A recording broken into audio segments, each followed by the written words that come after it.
Halo anak-anak, Assalamualaikum warahmatullahi wabarakatuh. Baik, terima kasih. Pada hari ini Bu Resti ingin menyampaikan materi mungkin yang bisa kalian gunakan atau kalian pelajari saat nanti sebelum pelaksanaan ujian semester 1. Kemudian pada intinya semua materi yang sudah saya upload di GC itu adalah materi yang dipergunakan dalam ujian nanti. Oke. Pada semester ini kan kita kemarin sudah mempelajari tentang kebudayaan, di mana videonya mungkin kalian sudah bisa lihat ya di video sebelumnya. Kemudian untuk berikutnya ada materi seni rupa dan seni musik. Oke, untuk materi seni rupa sendiri di PDF kalian atau di GC kalian bisa melihat itu di sana apa saja sih seni rupa itu, pengertiannya apa.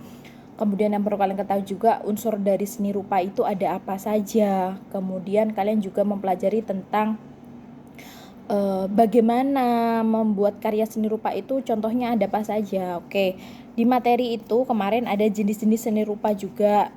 Yang poin A kan pengertian, secara garis besar kalian juga sudah ketahui kalau seni rupa itu ada apa saja. Kemudian pengertian menurut para ahli itu seni rupa seperti apa, kalian juga sudah mengetahuinya. Kemudian jenis-jenis seni rupa itu ada seni rupa murni, ada seni rupa terapan. Seni rupa terapan itu istilah lainnya apa? Atau seni rupa terapan itu bisa juga disebut dengan seni kriya karena kaitannya dengan bentuk kerajinan tangan. Kemudian ada macam-macam seni rupa. Di situ ada wujudnya itu apa, masanya bagaimana, fungsinya untuk apa si seni itu sendiri. Kemudian fungsi seni rupa itu juga dikatakan sebagai untuk mengekspresikan diri, mempunyai fungsi yang bermanfaat untuk diri pribadi maupun untuk orang lain. Di sana kalian bisa membaca juga untuk memenuhi kebutuhan fisik itu untuk seperti apa sih. Itu di situ ada penjelasannya. Kita ketahui bahwa manusia merupakan makhluk hidup homo faber yang mempunyai kecakapan dan berapresiasi terhadap keindahan dan pemakaian benda. Oke, berarti maksudnya seni itu dapat digunakan. Contohnya seni bangun, kerajinan, furnitur, juga seni tekstil atau pakaian dan sebagainya. Itu maksudnya dari fungsi seni rupa untuk memenuhi kebutuhan fisik atau kebutuhan hidup sehari-hari. Secara emosional, seni rupa ini untuk mengungkapkan ekspresi si pelaku ini. Kemudian bidang rekreasi. Ini sebagai media hiburan seperti pertunjukan atau pameran, itu maksudnya seperti itu. Kemudian seni sebagai media komunikasi. Nah, ini maksudnya adalah seni itu sendiri digunakan untuk mengkomunikasikan sesuatu hal kepada orang lain. Contoh yang paling sederhana adalah membuat sebuah lukisan yang intinya tentang membahas kebersihan dalam sebuah wilayah.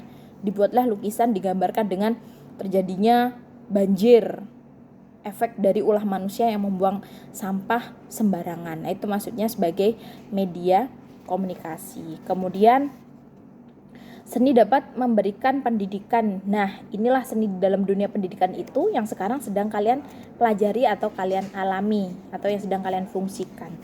Kemudian ada juga unsur-unsur seni rupa. Di sana sudah Bu Resti tuliskan semuanya, mulai dari titik itu merupakan unsur dasar dalam seni rupa. Kemudian ada garis, kemudian ada juga bidang, kemudian ada juga bentuk. Nah, bentuk itu pun dibagi juga.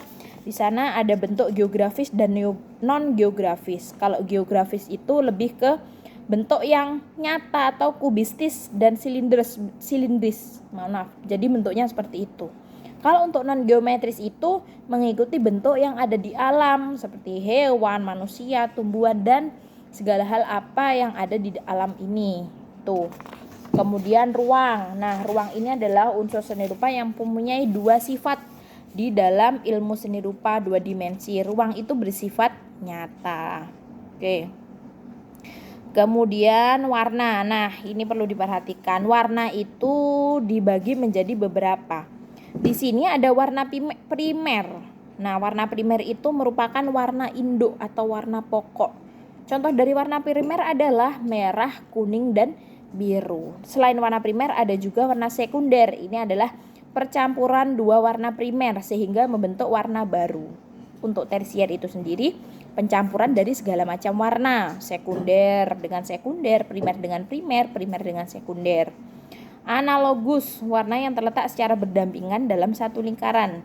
Juga bisa berdekatan, contohnya kuning menuju ke warna hijau. Selain itu ada komplementer, yaitu letaknya berseberangan dalam satu lingkaran, atau kontras, hijau dengan merah, ungu dengan kuning. Nah, ada juga di dalam seseorang membuat karya seni rupa itu kan dari berbagai macam warna, misalkan membuat lukisan. Biasanya beliau ini istilahnya menggunakan atau membuat gradasi warna, yaitu percampuran beberapa warna sehingga warna itu menjadi semburat, menjadi berbeda. Tidak hanya misalkan pokok menjadi kuning, hanya menggunakan warna kuning, tapi ini dicampur antara hijau dan kuning ditambah lagi dengan merah, itu digradasikan namanya. Oke, tuh. Kemudian tekstur. Nah, tekstur ini adalah kondisi dari permukaan atau dasar lapisan terhadap benda yang terdapat dalam karya seni itu. Contohnya teksturnya gimana? Halus, kasar, dan bergelombang. Itu salah satu contoh. Kemudian untuk gelap terang, ini adalah mempunyai intensitas cahaya yang berbeda sesuai kebutuhan pembuatnya. Nah, ini maksudnya itu ada kan yang model seniman seni rupa itu menggambarnya konsepnya adalah bukan merah tapi hitam putih. Jadi di ujung lebih terlihat tebal, nanti semakin menipis semakin menipis. Nah, itu salah satu contohnya yaitu penggunaan gelap dan terang. Kemudian, ada juga teknik-teknik di dalam membuat karya seni rupa 2 dimensi. Teknik plakat itu gimana cara membuatnya? Teknik melukis menggunakan cat poster, cat minyak, dan sebagainya. Dibaca ya nanti biar lebih kalian paham juga. Lebih baik itu filenya di print, jadi kalian tidak terbebani, maksudnya tidak bingung membaca lewat HP. Kemudian teknik transparan itu bagaimana? Menggunakan cat air dengan usapan warna tipis sehingga terlihat transparan. Teknik kolase itu gimana? Itu contohnya kayak memotong kertas kecil-kecil menjadi bagian yang banyak sehingga membentuk suatu objek gitu. Teknik 3M melipat, menggunting, merekat. Nah, ini merupakan proses manipulasi lembaran kertas menjadi satu bentuk 3 dimensi. Nah, di dalam itu tadi contoh dari teknik membuat karya seni rupa 2 dimensi. Kalau seni rupa 3 dimensi itu identik dengan dapat dilihat dari berbagai arah, memiliki volume ya, yaitu panjang, lebar, dan tinggi. Tuh, nah di situ contohnya juga ada banyak yang sudah Bu Resti upload di materinya. Itu ada teknik aplikasi merakit, teknik mozaik, yaitu menampilkan berbagai macam benda-benda 3D yang di atas sehingga menjadikan sebuah lukisan. Ada yang menganyam, mungkin kalian teknik mengkrem, itu bentuk seni kerajinan simpul atau tali menali dan menggarap kumpulan benang awal dan akhir suatu hasil tenun. Nah, ini kaitannya seperti kayak benang. Kemudian teknik membangun, nah ini jelas membentuk kayak bangunan nggih. Kemudian teknik menuang atau cor, ini berarti menggunakan kayak cetakan, kemudian dituangkan si bahannya ini menunggu sampai itunya sampai kering. Kemudian teknik menjahit, itu jelas seperti kayak mengelem, menyambung menggunakan jarum dan benang. Butsir menggunakan telapak tangan dan alat kayu, kawat sederhana, bahan yang digunakan juga elastis. Teknik pahat jelas memahat kayu, memahat bahannya kayak semen, seperti itu. Tapi kalau memahat lebih kecenderungan ke kayu ya. Jadi bagaimana sih dari kayu ini diolah menjadi sebuah karya seni. Oke, selanjutnya itu materi tentang seni musik. Nah, untuk seni musik itu sendiri kan kemarin sudah disinggung ya mungkin sama Bu Resti di kelas, dan kalian pun juga sudah praktek memainkan alat musik itu sendiri, walaupun istilahnya kalian masih ada yang pakai alat musik, ada juga yang tidak pakai alat musik. Nah, untuk seni musik itu sendiri di sana itu adalah seni musik adalah nanti dibaca ya di PDF-nya, jadi biar lebih mudah. Sambil nyimak videonya Bu Resti sambil kalian membaca. Cabang seni yang menggunakan media bunyi atau suara untuk menyampaikan karya yang diusungnya. Namun, meskipun terdengar terbatas dalam getaran atau suara, dalam kenyataannya seni musik melibatkan pikiran dan perasaan manusia. Jelaslah ketika kita akan membuat karya seni atau pada intinya kita berkutat dengan seni, pasti antara pikiran dan perasaan kita nanti bakal menyatu untuk membuat itu semua menjadi lebih baik. Kemudian seni musik adalah indera pendengaran yang dioperasikan. Jadi memaksimalkan sistem pendengaran kita untuk mengetahui bagaimana sih si seni musik itu sendiri. Tuh. Secara garis besar mungkin kalian bisa memahami, Bu, seni musik itu obat galau. It's okay, nggak apa-apa. Jadi mungkin ada beberapa orang yang nyaman mendengarkan musik saat kondisi hatinya sedang tidak baik-baik saja. Kemudian di sini ada juga pengertian seni musik menurut para ahli. Di situ ada banyak sekali, ada Ortiz, Jamalus, Baneo, Harjana. Kemudian dan mungkin ada masih banyak lagi ya contoh tokoh-tokoh yang bergelut dalam seni musik. Kemudian di sini ada juga yang perlu kalian lihat, unsur-unsur seni musik. Nah, di dalam unsur seni musik itu sendiri ada unsur-unsur pokok, meliputi apa? Ada irama, melodi, harmoni, dan bentuk atau struktur lagu. Nah, yang kedua untuk ada unsur ekspresi. Ekspresi itu apa? Tempo, dinamik, dan warna nada. Namun sebetulnya unsur ekspresi sering disebut juga prinsip seni musik pula. Mengapa? Karena unsur ekspresi mengacu pada cara seseorang komposer atau musisi menyajikan unsur pokok yang berarti bisa disebut dengan acuan kebenaran atau prinsip yang digunakan dalam membuat sebuah karya seni. Nah, komposer ini adalah seseorang yang menuliskan lagu, kemudian biasanya jika beliau yang bukan menyanyi berarti dia minta tolong untuk seniman yang lain untuk membawakan hasil dari karyanya beliau gitu. Nah, unsur pokok seni musik di sana ada suara. Suara adalah unsur paling dasar dari seni musik. Menurut Johann, suara adalah perubahan getaran udara yang memiliki panjang gelombang maupun periode dalam frekuensinya. Maka dari itu kenapa? Ya jelaslah kita ketika bermain musik pasti identik dengan suara. Contohnya kayak gitu. Kemudian nada. Nada adalah suatu terkecil dari seni musik yang dapat dibagi ke dalam tinggi rendahnya menurut frekuensi maupun jarak relatifnya. Kemudian melodi adalah rangkaian tinggi rendahnya nada. Ada juga irama atau ritme. Irama adalah pengulangan urutan rangkaian gerak dalam suatu komposisi musik yang teratur sehingga terdengar indah, estetis atau memberikan dampak tertentu pada pendengarannya. Jadi misalkan iramanya gimana sih? Ritmenya, ketukannya tek tek tek tek apa? Nah, contohnya seperti itu. Kemudian ada birama. Birama merupakan ketukan atau ayunan berulang-ulang yang datang secara teratur dalam waktu yang sama. Birama ditulis dalam angka pecahan seperti 2/4, 3/4, 6/8. Seperti kayak Indonesia Raya itu. Indonesia Raya itu contohnya biramanya menggunakan 4/4. Seperti dirijen kan? 1, 2, 3, 4. Baru mulai menyanyi. Itu salah satu contohnya tuh kayak gitu penggunaan birama. Biramanya gimana sih? Gitu. Kemudian tinggi nada atau struktur atau notasi itu adalah urutan berbagai nada yang disusun membentuk tangga. Oke, tangga nada ini yang biasanya itu do, re, mi, fa, sol, la, si, do. Nah, itu tangga nada. Jadi pada intinya kalian mengenal saja, oh tangga nada atau not balok biasanya bilangnya seperti itu. Atau mungkin yang kalian pernah tahu itu yang bentuknya kayak kecambah itu namanya not balok. Harmoni adalah paduan nada yang ketika dibunyikan bersama-sama akan menghasilkan bunyi yang selaras. Nah, bunyinya gimana? Contohnya kayak gitu. Oke, prinsip seni musik atau unsur ekspresi. Nanti lebih terperinci silakan kalian membaca modulnya. Jadi biar lebih mudah kalian nanti bagaimana menyimak itu materinya. Oke, prinsip itu adalah unsur ekspresi dalam musik meliputi tempo, tingkatan kecepatan musik, dinamika atau tingkat volume suara, keras lembutnya suara, dan warna nada atau timbre yang tergantung cara memproduksi suaranya. Oke, kemudian selanjutnya ada tempo. Tempo adalah bagaimana kecepatan birama lagu dibawakan.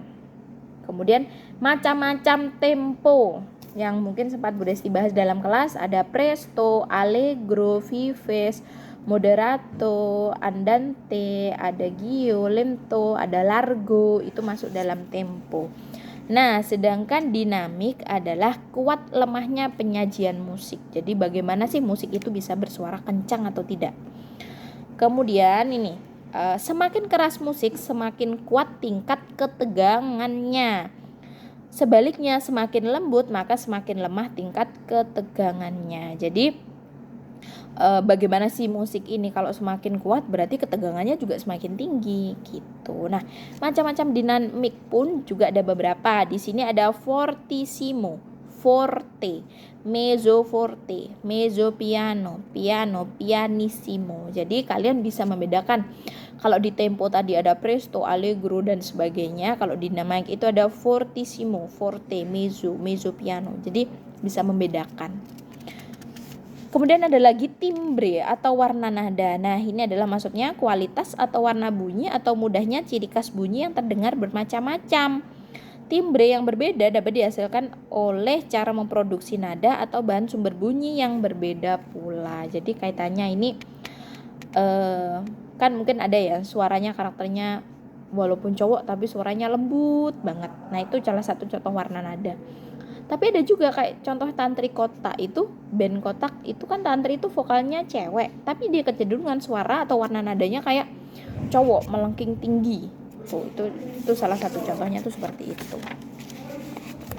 Kemudian ada medium dalam seni musik. Nah, ini ada penghantar bunyi atau suara yang digunakan dalam seni musik seperti instrumen, alat musiknya apa, kemudian vokal dan sebagainya. Nah, di situ juga dijelaskan instrumen itu apa sih? Berbagai alat yang dapat menghasilkan bunyi yang memiliki nada untuk diolah menjadi musik yang seperti kemarin lakukan. Kemarin dari kelompok kalian ada yang beberapa pakai musik backsound, jadi cuma pakai instrumennya tanpa ada vokalnya. Kemudian di bawahnya ada pengertian vokal adalah suara yang dikeluarkan oleh manusia dengan mengatur nada dan unsur musik lainnya sehingga dapat menghasilkan bunyi teratur dan tertata yang sesuai dengan musik. Kemudian ada perkusi, alat musik yang didasari oleh ketukan dan pukulan. Nah, ini biasanya kecenderungan perkusi ini musik yang kalian biasanya mukul, ada yang pakai galon, kemudian pakai marakas atau bilangnya kalian ecek-ecek itu juga bisa dikatakan masuk dalam pertunjukan musik perkusi. Kemudian ada musik ensemble. Nah, medium musik yang menghasilkan suara sederhana dan lebih terbatas dari sisi pengaturan tangga nada instrumen, namun cocok untuk menjadi pengisi harmoni. Jadi bagaimana sih musik ensemble ini? Ini biasanya dalam lingkungan sekolah kita juga, lingkungan pendidikan maksudnya. Jadi lebih dekat dengan kalian sebenarnya. Tapi kemarin karena kalian prakteknya tidak bermain alat musik, tapi ya apa-apa. Kemudian di situ ada juga fungsi seni musik, ada banyak lagi sebagai hiburan, mempengaruhi suasana ruang batin. Bener kan kalau lagi galau dengernya lagu melo-melo. Gak mungkin kalian galau dengernya lagunya rock and roll yang teriak-teriak kencang-kencang, gak mungkin.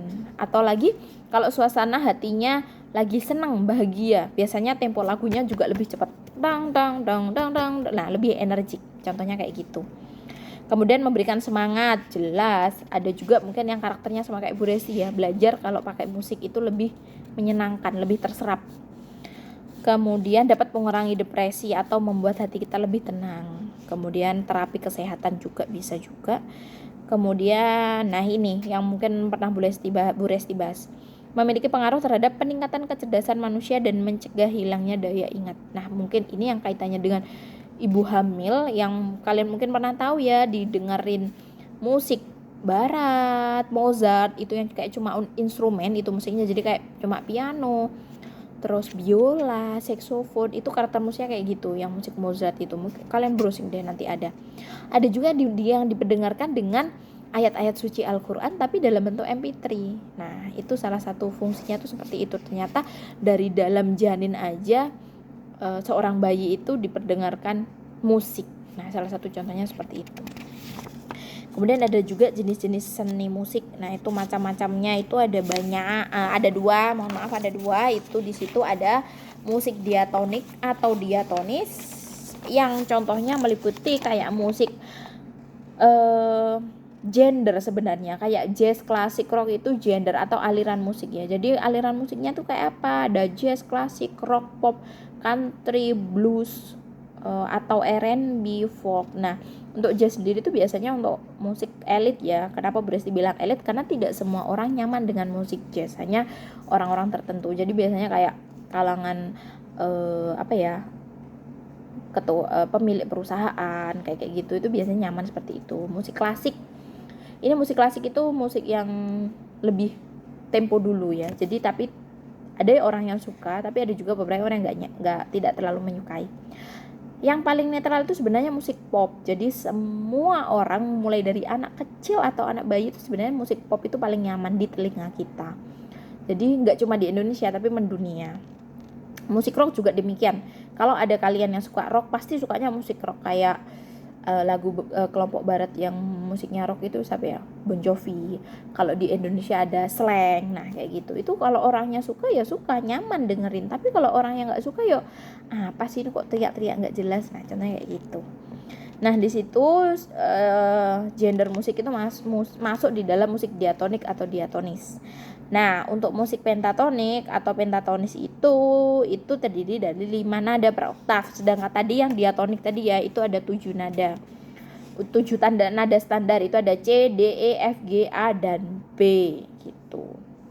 Nah, untuk musik pentatonik dan pentatonis ini contohnya itu biasanya dihasilkan dari musik tradisional klasik dan musik tradisional rakyat. Nah, ini lebih spesifiknya kaitannya dengan kayak gamelan. Di gamelan itu ada yang istilahnya pelok, ada yang istilahnya slendro. Nah, pelok itu yang 7 tangga nada, yang slendro ini yang 5 tangga nada. Itu seperti itu. Kemudian nanti anak-anak untuk persiapan ujian itu silakan dipelajari ya dari materi PDF yang sudah Bu Resti share, itu silakan dilihat. Insya Allah semuanya ada di sana, baik yang mungkin penjelasan saya secara lisan juga bisa dipelajari.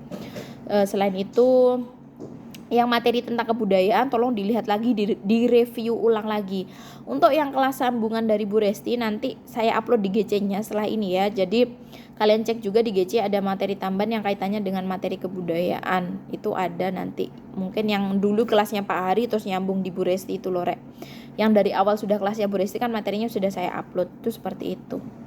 Baik anak-anak, mungkin itu yang bisa Bu Resti sampaikan. Pada intinya belajar seni rupa, belajar seni musik itu tidak hanya belajar nyanyi, gambar, tidak, tapi ada banyak hal yang seharusnya mungkin kalian sudah mengerti. Oke, mungkin itu yang bisa Bu Resti sampaikan. Ada kurang lebihnya Bu Resti mohon maaf. Terima kasih. Assalamualaikum warahmatullahi wabarakatuh. Dadah, see you.